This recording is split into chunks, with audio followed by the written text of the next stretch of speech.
Hi, this is John Oetjens back at the Hope Senior Apartments in beautiful fall-time Oxford for the next episode of My Life. Hi, this is John Oetjens back with My Life at the Hope Senior Apartments in Oxford. And today we're visiting with Bob Kimmerer, one of the residents here at Hope. Right. Bob, were you born in Oxford? No, I was born in Delmont, Pennsylvania. Really? Delmont, Pennsylvania, in 1935. And what brought you to Michigan? It was a steel in 1983. Steel went down, so I had to come up here and follow my company moved up here from 12 Mile and Stevenson. Oh, I see. So it was your company that brought you here? Yes. But you spent a fair amount of time where you were born, right? Yes. Okay. Yes. Well, whereabouts did you live when you finally came to Michigan? In Rochester. In Rochester. I had two stepsons that went into high school there. I see. Are you living here in the apartments by yourself now? No, my wife's there. Your wife is with you? Yes. Is she originally from Michigan? No, she's from Pennsylvania too. She's from Pennsylvania. I see. Can I ask you some general questions here, just to tax your memory a little bit?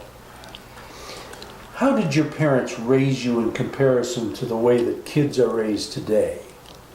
My parents was very strict, but they were very lenient too. Really, my dad was out making money he was on welfare at that time, and he didn't make very much money. Most of the stuff we raised in the garden, so he just taught us to work. That was it. And very nice, very nice. My father was a very, very gentle person, nice person. But my mother did most of the raising because Dad wasn't home. I see. What did your dad do for a living? I drove truck. Did he? Yeah, when they were making the roads and stuff at that time. I don't know, sort of like a job that they take during the 1935. They were making Pinchot roads at that time. I see. So that explains why he was on the road a lot. Right. Huh? Okay, second question. Just in your opinion, how has a woman's role changed over the span of your lifetime? Well, on my span of my lifetime, I always realized that the woman's always right. They are, because most of the time when it all come down to it, I might argue a little bit, but they were always right. Well, here's a good one for you now. You were in the steel business, right? Yeah, I didn't make any steel. I put steel mold bases together. I see. Okay. Well, how has technology changed things, and is it for the better or worse? Well, there was so much competition in our building mold bases, plastic mold bases, that we couldn't. They just run us out of business. And we were the first one in the business, but they ran us out of business because they did it cheaper, it seemed like. So your company is no longer in existence? It's there. Right? It's still there, but most of the stuff is being done in Chicago. I see. Okay, but they're still in this country. Oh, yes, yes. Okay, well, that's a good thing. Yes. How did you meet your wife? At my time, my ex-wife left after 21 years, and my boss at the plant said, I have a nice woman. She has 3 children, young children, but he says, she's a very nice lady. He said, would you like to meet her? And I said, sure. So I went and met her, and actually it was a blind date because we never met before, so. That was an employee benefit you weren't expecting. That's right. That wasn't in the contract. Right. That's true. Okay, so, and this is your present wife you're talking about, right, yes, right. Okay, very good. We've been married 35 years, though. Oh, congratulations. Thanks. All right, here's another good one for you. Is there anything that you would go back and do differently? No, I don't think so. I got 2 wonderful children to my first wife, so I'm pretty proud of them, so I wouldn't be doing different. That's great. Think back again to your childhood in Pennsylvania. What did you do for fun when you were growing up? Well, we had just a very small town of probably 1,000, and we used to all get together around the fire hall on the streets in there, and we used to play Release of Belgium at night. That was a game where one would go out and try to find the ones that all went out and hid, you know. And if you go out chasing the other ones come back.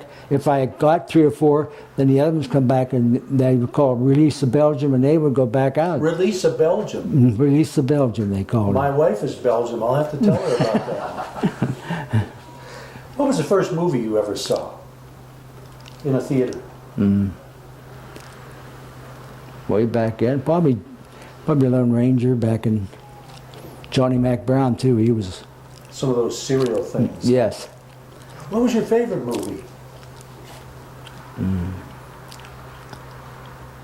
Any cowboy show. You like cowboys? Yeah. What about music? What was your favorite song? I like Autumn Leaves. Ah, Roger Williams. Yeah. Pretty song. Yeah, he's Autumn Leaves. What kind of music did you listen to when you were growing up?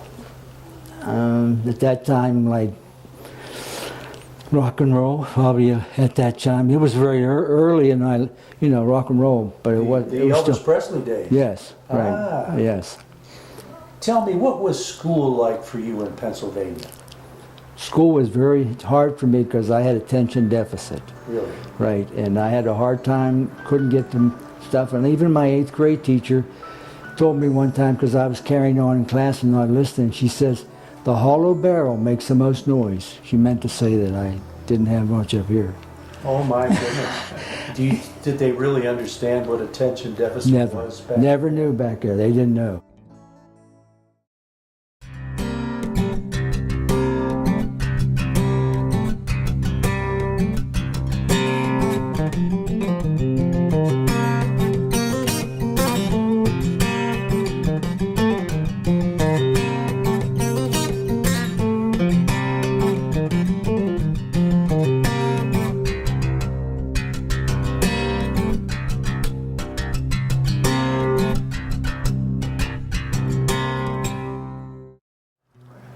Do you remember how much you paid for gasoline when you first started driving?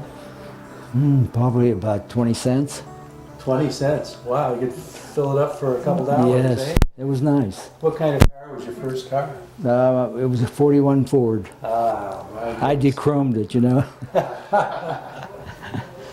Now, forgive me if this seems like a ridiculous question, but where you grew up, did you have things like electricity and indoor plumbing and television? When we first built the house out in Delma, we had just outdoor toilets. Really? Right. That's what we had. And that would have My dad was very poor. 19... I born in 35, so we moved on the other end of town when I was about 17 or 16, something like that. I see. How big of a town was that? It was probably about 2,000 people. 2,000, so Yeah. it wasn't very big at all? Right. Okay. What was the happiest moment of your life? Probably when I had my son. My son was born. I was very happy. Ah, And when they brought him out, he was so skinny and scrawny, he looked terrible. Really. and what was the saddest? Probably losing my father, because I had trouble and I went into panic attacks. Because he died right in front of me, had a heart attack, and when he died, he just threw my mind off. And, Oh my. and yeah, I couldn't deal with going past the cemetery either. Okay. Were you in the military at all? No, You weren't. Okay. What's your favorite holiday? Christmas, And why is that? just happiness. And Thanksgiving's good too, because the family thing, so mostly that yes. way. What do you enjoy watching on TV? Sports, all that- kind of sports. Is that what you watched growing up too? Besides the rock and roll.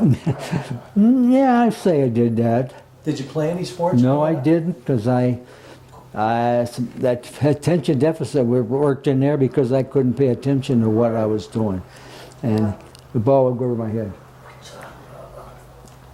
This might be kind of tied into this ADD thing, but tell me, what did you get in the most trouble for as a child?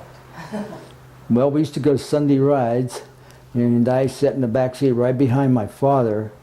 And when he was driving, I'd get a hold of the back seat and I'd start laughing and pulling on the back seat of his car, and he hated that. He was all over me.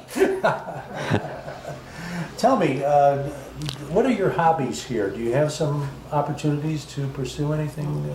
No, don't have Okay, anything. nothing going on here? No. Any favorite books? Yeah, I like to read. Not no favorite. Well, No? Any Nothing particular kinds of books that you like more than any others? oh yes, Bible. That's a good one. Yes, we have time for that. What inventions have changed society the most in your lifetime, do you think?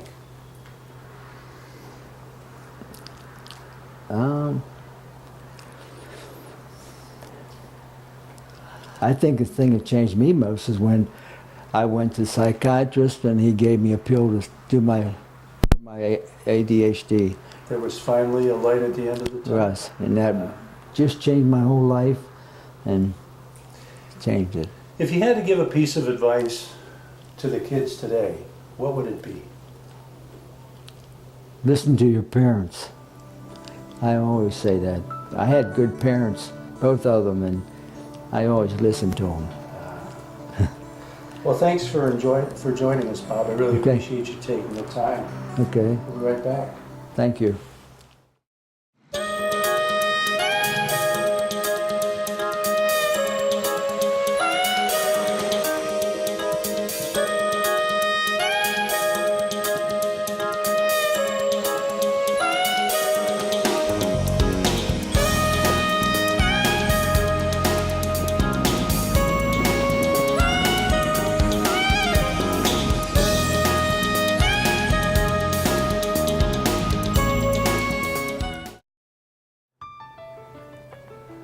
Hi, this is John Oetjens. Welcome back to My Life at the Hope Senior Apartments, and we're joined now by Ray Sparks.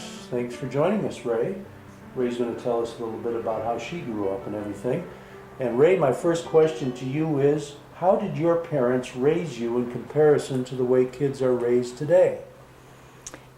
I think totally different. I had a strict upbringing, church every Sunday, big family Sunday dinners, and we just minded our parents because that was just the way we should do things. Now, did you come from the Oxford area? I grew up in Pontiac, but my family, my dad and his sisters and brothers came to Michigan in around 1935. They brought their mother here from Southern Illinois. The father was deceased, and they heard about jobs in the gravel pits out in Oxford. And Oh, really? yeah, so there's, I don't know, I think 6 or 7 of them came up and settled in Oxford, and I spent my childhood coming to Oxford to visit family, but I grew up in Pontiac because my father works there. I see. And where did you live most of the time in your life? I moved a lot after I grew up. I lived in Pontiac till I was 18, and then I still lived at home, and we lived in West Bloomfield. I moved out, I think, at about 21, 22. So your parents moved to West Bloomfield from Pontiac? Well, no, just my father. My mother passed when I was I'm sorry. 16. Okay. And once I moved out, I moved around a lot, but it was in this general area. Well, I lived in Rochester, I lived in Waterford most of the years, a little bit in Oxford. What did you do? Office work. I see.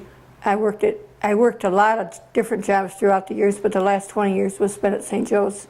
At St. Joe's Hospital? Right, in the Pontiac. office, yeah. I see. And when did you retire from there? December 2004. Ah. Well, tell me this. How has a woman's role changed over the span of your lifetime?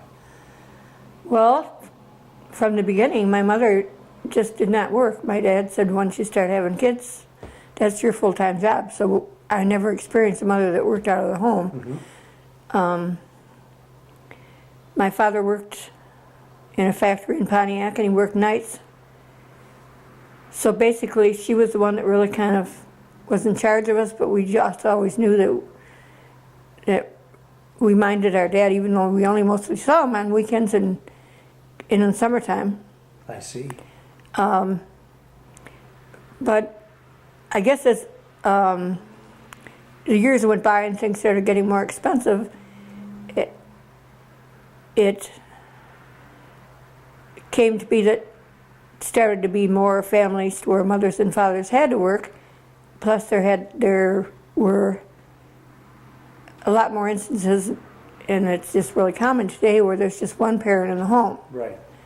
I was a single parent for quite a long time, and I worked sometimes 2 or 3 jobs I because. was going to say, it sounds to me like you worked most of your life.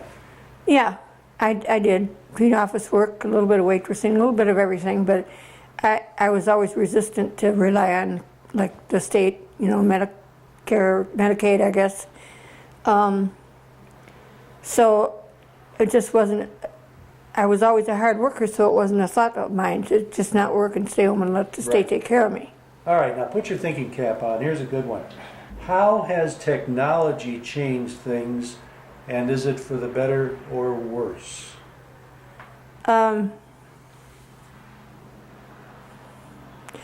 little bit of both. I think that a lot of the things that you find on the internet in a way that the children don't have to do as much thinking, I don't think, today, because they start out in little grades learning stuff on the internet. And in some ways it gives them the access to more knowledge, but it doesn't make them work their brain as hard. Do you see a lot of changes at work in the way of technology? I mean, you said you retired in 2004? 4. Oh, You yeah. had computers then, right? Yeah, for part of my lifetime, but when I first started to work, I've always pretty much done office work, but there was a lot of handwriting of entry of Sure.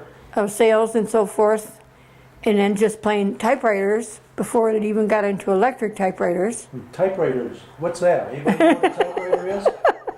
And then when the computer age started, I just happened to have jobs to where I didn't really have to go to school to learn. They did on-the-job training. Sometimes they would send us for seminars, but so I learned an awful lot of computer stuff right while I worked. Right. Is there anything that you'd go back and do differently?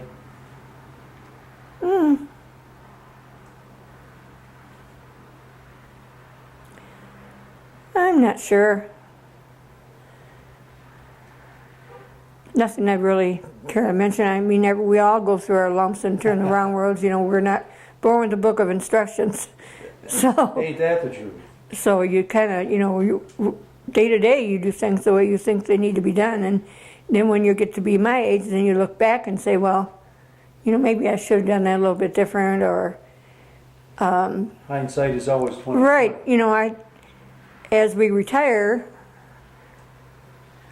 I see that I've always been active in a women's sorority, but it's a charity type organization, and I still am good friends with 50 years. I'm still good friends with the same ladies, but several of them chose to work chose to work in different organizations than I did that had better retirement benefits than I ended up with. And so that was maybe something I would change. Instead of opting for jumping around from job to job and then finally settling in one job, I would have started out just in instances, several of the girls work for the county. Right. And they have wonderful retirements. And had I done that, I would be in a better financial position than I am today. Think back to your childhood for a minute. Mm-hmm.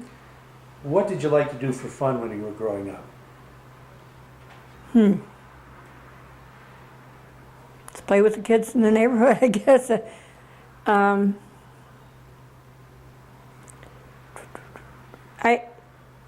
I played instruments in schools. That was kind of fun. Did you really? What did you play? I played clarinet and an oboe. Wow. And a little bit of piano when I was younger. Did you play for dances or anything like that? No, not. No, it was always a school band type thing. Yeah. Sang in the choir. I guess a lot of my fun activities were just church activities. They were fun. Really? Yeah. What high school did you graduate from? Pontiac Central. Ah, okay. All right, testing your memory cells again. What was the first movie you ever saw in a theater? I think it might have been the Jolson story downtown. I think at the Fox or the Adams. Wow, that does go back a ways. My dad used to like Detroit, and I don't know why. He just really had a thing about Detroit. He would take us, on every Sunday we would go somewhere, but a lot of times we would always end up going down to Detroit, stopping at the furnace factory, getting a float, and driving down to the riverfront before the Hart Plaza was there, and watching boats or whatever. And we would go to movies a lot in the Detroit area. What was your favorite place to go in Detroit? Well, I think when I was a child, it was just the movie theaters, I think. Did you have a favorite movie as you think back? Not really as I think back, way back, but I've always loved Annie. Annie. And as an adult, with this group of ladies that I'm associated with, we managed to get 2 or 3 entertainment type kind of things. It's a group of, well, now we're down to about 10 members, but it was maybe around 20, even though it's an international organization, our chapter in particular. And we always find time 2 or 3 times a year to go to a play, usually in Detroit, or we've done a lot of traveling. Would you like to tell us a little more about that organization that you're a member of? Yeah, it's Beta Sigma Phi. Okay. They've been in international, well, I don't know exactly what to call it. We do a lot of things for charity, but it was really when a member of their main office, which is in Kansas City, somehow came to the city of Pontiac, and I think they went to the high schools to get suggestions from the principal as to people that might want to go out into the working world rather than to go to college. And basically it was for nice young ladies to learn how to be nice grown-up ladies and do, nice things for people. And does that organization do charitable work around here? Individual chapters, we do. We sell nuts every year. I see. What and make benefits? like $2,000 or $3,000 between the 10 of us. It benefits whoever we hear needs some help, and we usually give a certain amount to the I'm trying to think what it is. There's the senior citizens. Okay.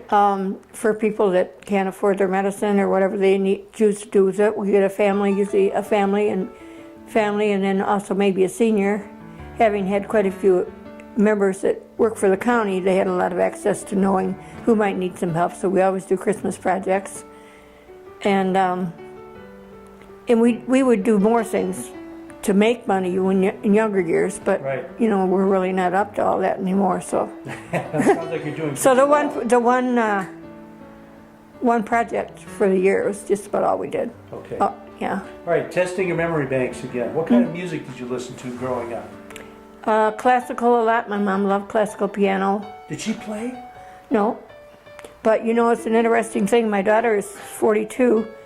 And about a year ago, she just got this thing that she wanted to learn how to play the piano, and she's getting quite good at it. Really? Did she take lessons? She does. At 42, she takes lessons with my best friend's granddaughter.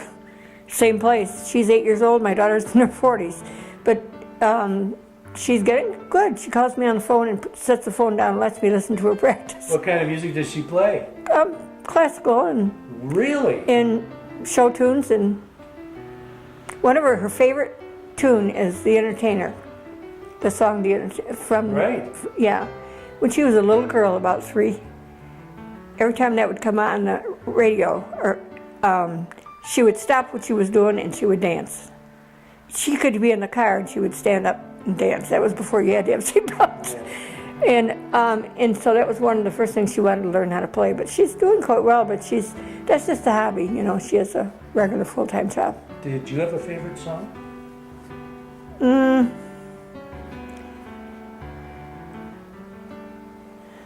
I've had a lot of favorite songs through the years. I can't think of anything. Tell me, you said you graduated from Pontiac Central. Mm-hmm. what was grade school and high school like for you in Pontiac back then? Good. It was good. And I lived on sort of the southeast side. I walked 2 or 3 miles to Pontiac Central. I went to Eastern and I walked, and I lived across the street from my grade school. I see. So So it you were was- close. I was close to that, yeah. You But could go home for lunch. well, yeah, just across the street. If you could give one piece of advice to the kids of today, what would it be? Listen to your parents. We've heard that before. Yeah, and get a good education. Thank you so much for being with us, Ray. Really appreciate your time. Thank you. Yeah. This is John Oetjens. We'll see you next time.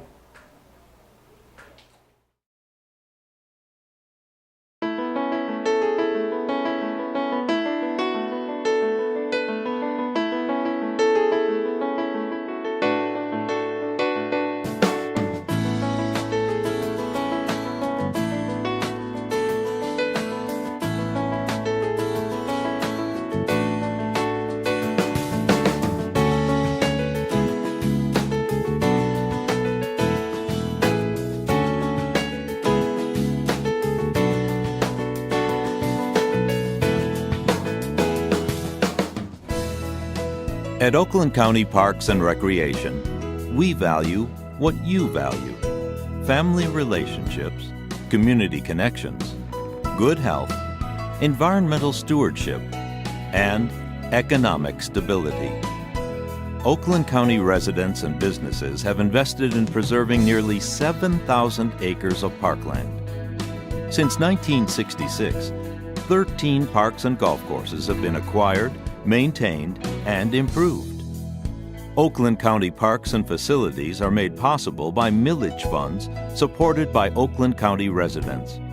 For a home valued at $200,000, the homeowner pays less than $25 per year to support the Oakland County parks. With every generation, families create lifelong memories at Oakland County's award-winning parks. From exciting summer escapades and stories around the campfire to brisk fall walks on wooded trails and snowy winter outings, the outdoors beckons year-round. It's time to get up, get out, and get going at the Oakland County parks. Active recreation options abound. Cross-country ski or mountain bike on tree-lined trails. Scale the rock climbing wall. Get your kicks with soccer at several sports fields. Row or paddle a boat on 4 picturesque inland lakes. It's an easy journey. Most parks are just a short drive away. A quick tip: all our parks and golf courses end in Oaks. To find your favorite, just go to destinationoakland.com. Click to pick Oceans of Motion water parks at Red Oaks and Waterford Oaks, the Wint Nature Center at Independence Oaks, Teen Adventures, and even entertainment to go. When outdoor adventures on your list, there's fishing, beaches, boating, playgrounds, and seasonal hunting. The campgrounds at Addison Oaks and Groveland Oaks feel like being up north with plenty of recreation options. Want to get fit? Hit the trails. Oakland County Parks boasts more than 68 miles for strolling, walking, hiking and running, biking, or horseback riding. If the links are your lure, 5 golf courses, including premier course Lion Oaks, are conveniently located. Make Glen Oaks or White Lake Oaks your home course. Get an up-north feel at Springfield Oaks, or play a quick 9 at Red Oaks. Our recreation lineup rocks. Learn to swim. Experience an outdoor adventures camp. Take the fast track at BMX, or gain new lifelong skills. Everyone's included. Individuals with disabilities participate in dozens of adaptive opportunities, including a new fully accessible playscape, modified golf carts, and annual events. There's always something special going on at Oakland County Parks, whether it's a classic car show, the Oakland County Fair, a senior golf tournament, or the Ellis Barn Festival. Being green is an everyday practice with nature interpretive programs, wildlife habitat protection, reduction of invasive species, and stormwater management.